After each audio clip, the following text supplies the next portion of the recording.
Саламатсыздар, урматтуу Чалкан медиа каналынын көрөрмандары. Өлкөбүздө алынган акыркы сааттагы жаңылыктар менен сиздерди тааныштырабыз. Каналга катталып ой пикирлериңиздер менен бөлүшүңүздөр. Кыргызстандык Денис Петрашов дүйнөнүн мыкты суучуларынын ондугуна кирди. Кыргызстандык суучул Денис Петрашов суудагы спорттун түрү боюнча Катарда өтүп жаткан дүйнөлүк чемпионатта 15 февралда 200 метр аралыкты сүзүп өтүү боюнча жарышка катышты. 34 спортчунун ичинен Петрашов 2 минут 12,23 секундта сүзүп келип жарым финалга өткөн. Жарым финалдык жарышта 200 метр аралыкта 2 минут 10 секундада сүзүп 10-чу болуп келип финалга өтүүгө 0,51 секунд жетпей калган. Денис Петрашов буга чейин 50 метр жана 100 метр аралыкты брас ыкмасында сүзүүдө жарым финалга чыгып, бирок финалга чыга алган эмес. Катардагы биринчиликтен кийин кыргызстандык суучул Денис Петрашов дүйнөнүн мыкты суучуларынын ондугуна кирди. Урматтуу мекендеш, ширетмен тиркемеси жакшы мүмкүнчүлүктөрдү жарыялап жатат. Эгерде сизде ширетүү цехиңиз болуп, кайсы бир товарды өндүрүп келсеңиз, мындан ары ширетмен тиркемесине жайгаштырып, товарыңызды сатууга мүмкүнчүлүк ачылды. Ошондой эле курулуштарга жакшы ширетүүчүлөрдү ширетмен тиркемесинен табууга болот. Ал үчүн ширетмен тиркемесин Google Play'ден же App Store аркылуу жүктөп алып, регистрация кылып коюу жетиштүү болот. А эгерде автоунааңыз бузулуп, уста издеп жаткан болсоңуз, дал ошол ширетмен тиркемесинин иштөө принциптеринде эле автомен тиркемесин көчүрүп алып пайдалансаңыз болот. Автомен тиркемеси аркылуу автоунаа усталарын оңой тапканга, алардын түрлөрү же тажрыйбасына карап, автоунааңызды оңдотуп алсаңыз болот. Кененирээк маалыматтарды төмөндөгү Instagram баракчадан же сайт аркылуу таанышсаңыздар болот.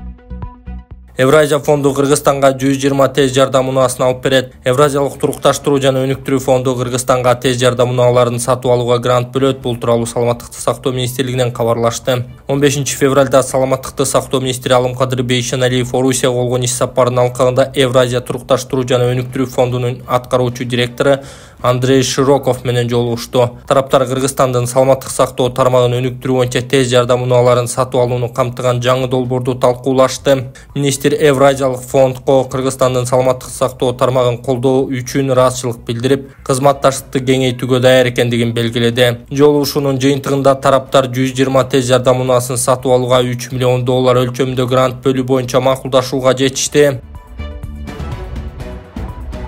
Турсунбай Бакир уулу экс-депутат ташыйып бар кезде тышкы күчтөрдүн арам ойлору ишке ашпайт. Арба Кейжи сайтына саясатчы Турсунбай Бакир уулу маек куруп берген, маегин сиздерге сунуштайбыз. Турсунбай мырза, сырткы күчтөр батыш өлкөлөрүнүн биздеги ички саясатка таасири канчалык? Чын эле алар Кыргызстандын туруктуулугун бузууга кызыктарбы? СССР урагандан кийин эл аралык борбор Азия, АКШ менен Европа үчүн стратегиялык регионго айланган. Себеби Россиянын таасирин кескин түрдө азайтып, өздөрүнүн позициясын бекемдеп, ушул маанилүү региондон Россия, Кытай, Иран жана Туркияга геосаясатты жүргүзүү.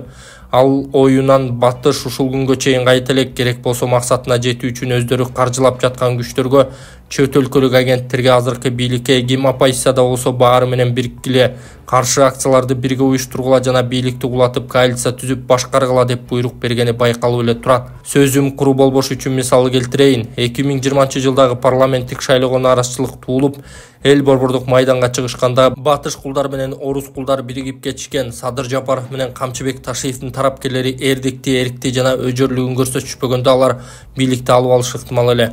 2021 жылы кабыл алынып жаткан конституцияга да алар биргелешип каршы турушту. Ошол эле жылы парламенттик шайлоодо да бири-бирин колдошту. 2022 жылы Кемпироват суу сактагыч маселеси боюнча да батыш кулдар менен орус кулдар биригип алышып, бийликке каршы митингдерди өткөрүштү. Акыркы мисал туу жаңылануу жана чет өлкөлүк агенттер жөнүндө мыйзамдардын долбоорлору жогорку кеңеште талкууланып жатканда кайра бирге каршы чыгышты. Кыскасы, камакка алынгандар боюнча да бир позицияны карманып келе жатышат. Кыргызстандагы саясий кырдаалга кандай окуялар, себептер тескери жыйынтыгын бериши мүмкүн? Орчундуу көйгөйлөр жарала элекпи? Кыргызстанда саясий кырдаал эки нерседен көз каранды. Биринчиси бийликтин туруктуулугу жана инфляцияны ооздуктоо. Чет өлкөдөн каржыланып турган арам ойлуу саясатчылар, МПОчулар, журналисттер жана блогерлер элди көтөрүүгө дагы бир нече жолу аракеттенишет. Буга чет өлкөлүк эмиссарлардын тез келип баштаганы. Тигил же бул мыйзамды кабыл албагыла деп ички саясатыбызга чейин аралашкандары жана Кыргызстандагы чагымчыл күчтөрдү каржылоосу күчөгөнү жана көбөйгөнү. Керек болсо Россияда ишке аша алышпаган долбоорлордун акчаларын да Кыргызстанга жумшап жатышат. Эң негизги максат алгач Камчыбек Ташиевди элге жаман көрсөтүү, эки достун тандемин талкалап Садыр Жапаровду жалгыз калтырып күч менен бийликти тартып алуу. Камчыбек бардар, бул арам ойлору ишке ашпаганын өздөрү да билишет. Ажонун командасындагы калган мүчөлөрүнөн алар коркушпайт. Алар 2021-жылкы президенттик шайлоодон кийин Садыр Жапаровго кандай жабышса, ошондой эле кийинки президенттин командасына да уят-буятты жейиштирип, ошондой эле чуркап киришет. Экинчиси тышкы фактор. Биринчи кезекте чек ара маселеси Гемпирабад суу сактагычын шултоо кылып, Өзбекстан менен мамилебизди ырып атканга жасаган аракеттер ишке ашпады. Эми болушунча Тажикстан менен чыр-чатакты чыгарууга аракеттенишет. Тигил же бул текебер саясатчылардын чагымчылары тажиктерге тиги жерибизди, бул жерибизди эки дос сатып жиберишти деп салган ызы-чуусу ишке ашпаган соң, алар жаңы плас иштерин даярдоодо. Аларга чоң жардамын Азаттык, Кактус Клуб, Next TV, Настоящее время, Темиров Лайф жана Батышчыл бөлүк маалымат ресурстары активдүү көмөктөшүүдө. Мындан тышкары Россия, Кытай жана Казакстан менен мамилелерибизге да диверсиялык чабуул жасашы мүмкүн. Албетте ал иш аракеттерин батыштагы кожоюндар аныктап тапшырма беришет. Мисалы Кытай, Кыргызстан, Өзбекстан темир жолун же бөлөк ири инвестициялуу долбоорлорду саботаж кылуу деп маек куруп берген Арба KG сайтына саясатчы Турсунбай Бакир уулу. Сулайман тоодон кулап түшкөн кыз ооруканада каза болду. Ош облусунда Сулайман тоодон 28 жаштагы кыз кулап бир нече күндөн кийин каза болду. Мындай маалыматты Тош шаардык ички иштер башкармалыгынан Кактус KG сайтына билдиришти. 18-январда саат 14:15 чамасында милицияга Сулайман тоодо белгисиз жаран эс үчүн билбей жатат деп кабар түшкөн. Жерине ыкчам топ менен тез жардам кызматы барышкан. Жабыркаган жаран Анар Кичи районунун 1996-жылы туулган тургун экени такталып, ал Ош шаардык ооруканасынын жандандыруу бөлүмүнө жаткырылган.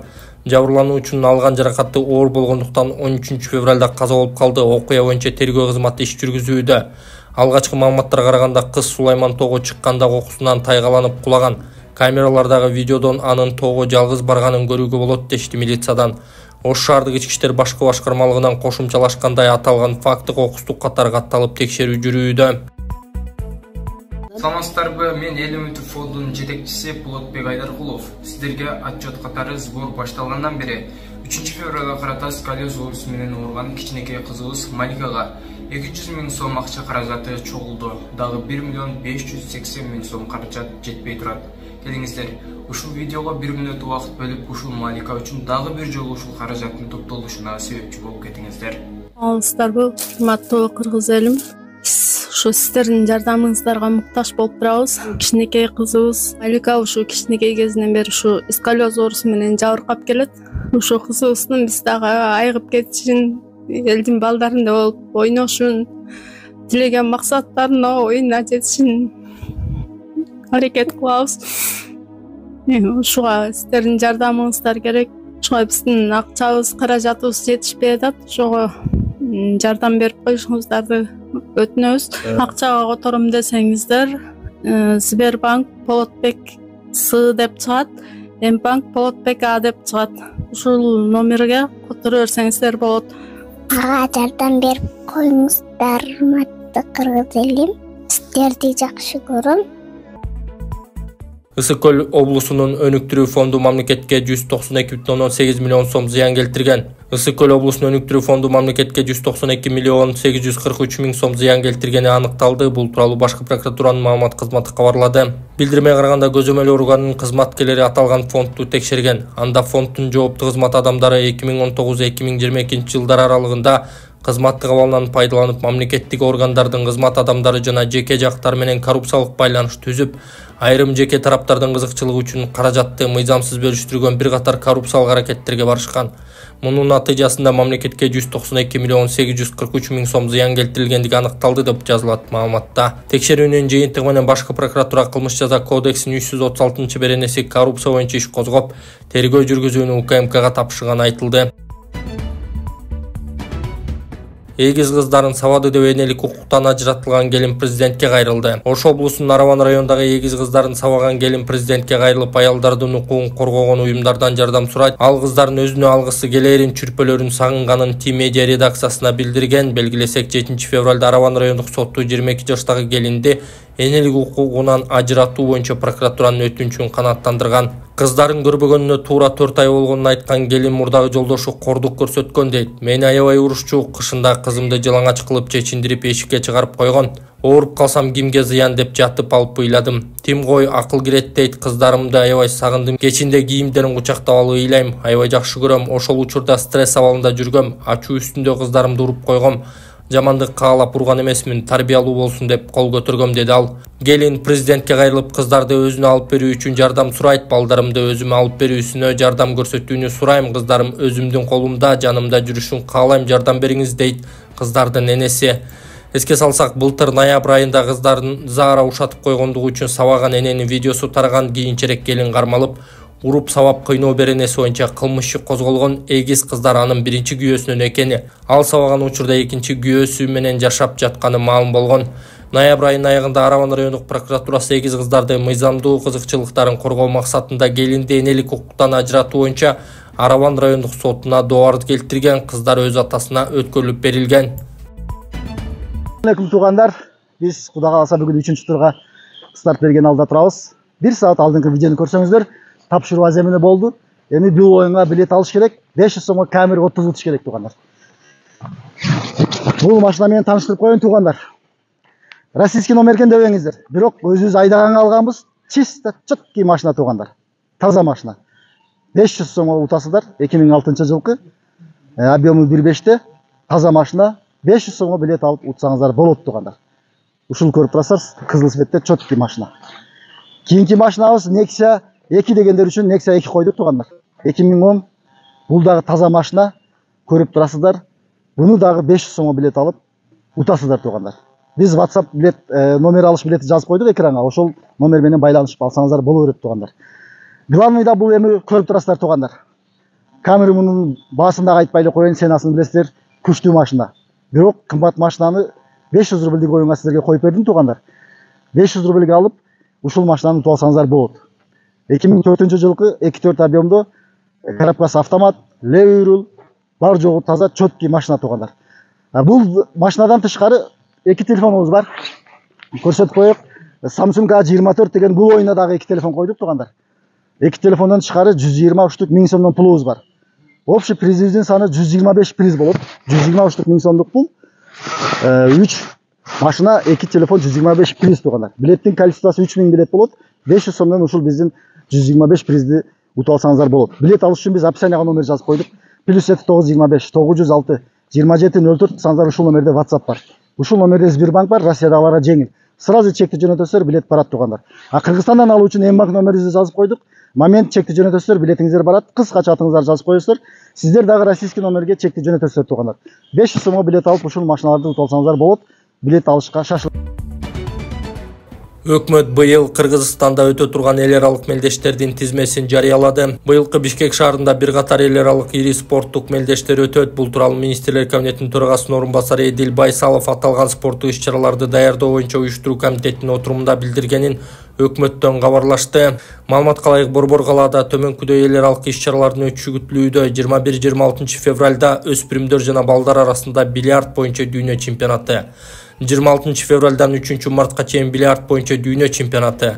10-16 март А тайпасынын 3 дивизионунда хоккей боюнча дүйнө чемпионаты. 23 марттан 1 апрелге чейин аялдар арасында хоккей боюнча дүйнө чемпионаты. 25-30 мартта уусу начар адамдар арасында таэквондо боюнча дүйнө чемпионаты. 11-16 апрель күндөрү грек-рим күрөшү, эркин күрөш жана кыз келиндер күрөшү боюнча Азия чемпионаты. 19-21 апрель күндөрү грек-рим күрөшү, эркин күрөш жана кыз келиндер күрөшү боюнча Парижде өтүүчү Олимпиада оюндарына Азия квалификациялык лицензиялык турнири. Эдил Байсалов бул спорттук мелдештерди ийгиликтүү өткөрүү үчүн профилдик мамлекеттик органдарга тиешелүү чара көрүүнү тапшырды. УКМК Таласта положенец болууну каалаган жаран кармалды. Таласта уюшкан кылмыштуу топтордун айрым мүчөлөрү АУБ аттуу жаранды Талас облусу боюнча положенец катары дайындоо аракетин кылышкан. Улуттук коопсуздук мамлекеттик комитети 16 февралда облустук милиция менен бирге аталган жаранды кармады. Жүргүзүлгөн профилактикалык иш-чаралардын натыйжасында АУБ уюшкан кылмыштуу топторго мүчө болуудан, криминалдык идеологияларынан толук баш тартканы кабарланды. Бишкекте Тагай би спектаклинин премьерасы тартууланат убакыт сааты. Бишкекте Кыргыз Республикасынын эл артисти Табылды Актановдун калемине таандык Тагай би спектаклинин премьерасы тартууланат. Бул тууралуу уюштуруучулар билдиришти. Тарыхый драма 27-28 февралда Токтоолот Абдумомунов атындагы Кыргыз улуттук академиялык драма театрында саат 18:00 белгиленген.